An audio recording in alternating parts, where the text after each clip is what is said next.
දරුවනේ බඹසර සීලයේ සමාදන් වෙලා රකින්න කෙනාට ගොඩාක් ආනිසංස ලැබෙනවා.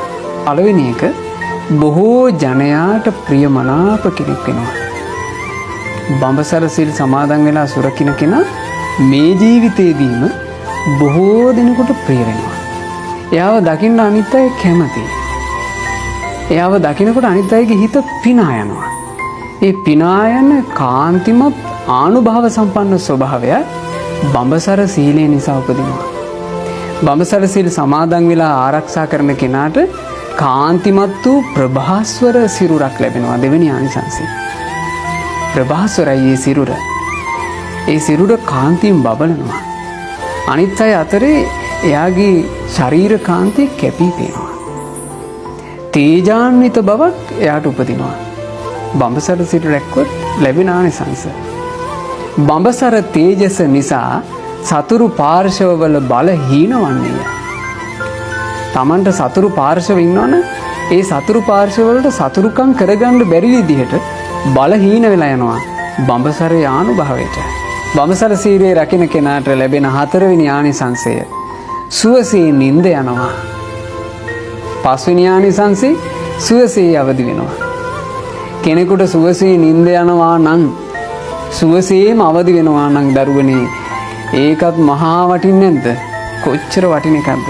සනීපෙට නිින්ද ගිහිල්ලා සනීපෙට හැරෙන එක. ඊළඟ කාරණේ තමයි විසරද බව උපදිනවා. ඕන පිරිසක් මැද්දට බයක් තැති ගැනීමක් නැතුව විසරද වෙන්න පුළුවන්.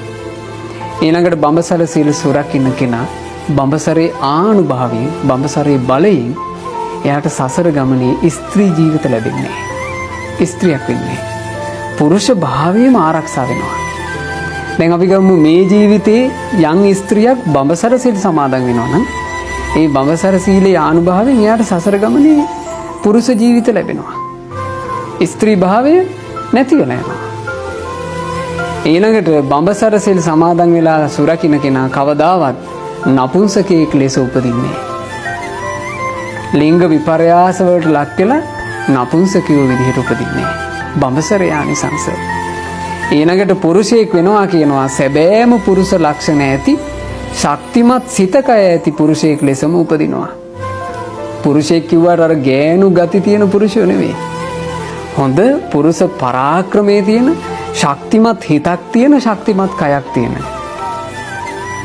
Tamanට හොඳ තද තීරණවල ඉන්න පුළුවන් ශක්ති සම්පන්න පුරුෂයෙක් බවට පත් වෙලා උපදිනවා.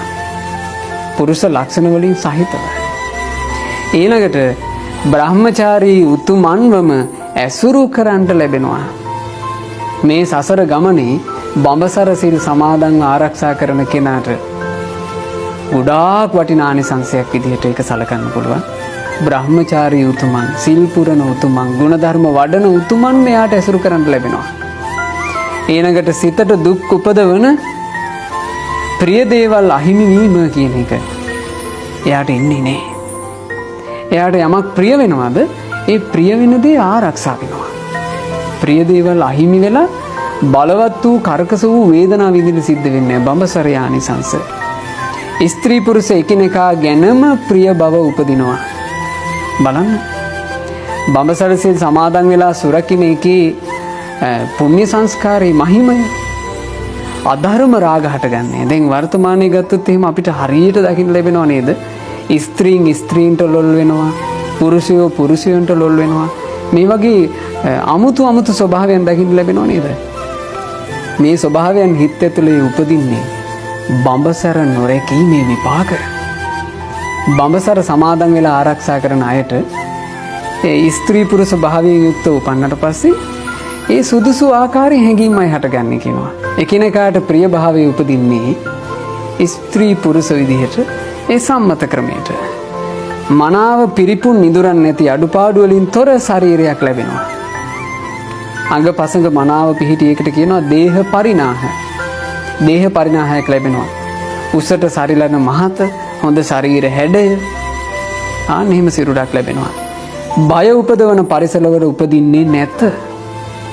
බඹසර සිල් සමාදන් වීමේ ආනිසංසයක් විදිහට ත්‍රස්තවාදී බය, අන්තවාදී බය, වෙන රෝග බය ආදී මේ කංකටොළු සහිත පරිසරවල යා උපදින්නේ සැනසෙල්ලේ ජීවත් වෙන්න පුළුවන් පරිසරයකමයි උපත ලබන්නේ. ඊළඟට බුදුරජාණන් වහන්සේ වදාළා බඹසර සීල සමාදන්ව සුරකින්න කෙනා සිහි මුලා නොවි කලුරිය කරන්නේය. මරණින් මත්තේ සුගතියේම උපත ලබන්නේය. ඉතින් බලන්න බඹසර සීලයක් සමාදන් වෙලා සුරකින්න කෙනෙකුට ලැබෙන වාසනාව. ආස කරන්න ඕගොල්ලොත්. ආනුභාව සම්පන්න වූ බඹසර සීලයේ සුරකින්න ආස කරන්න. තමන්ගේ ජීවිතේ ගොඩාක් සාර්ථක වෙයි. මේ දරුවෝ විවාහ ජීවිතවලට එහෙම එළඹුණාට පස්සේ කිසි කරදරයක් නැතුව සැනසෙල්ලේ විවාහ ජීවිත ගත කරන්න පුළුවන් වෙයි. තමන් විවාහ ජීවිතවලට එළඹෙනකන් හොඳට බඹසර සුරකින්න.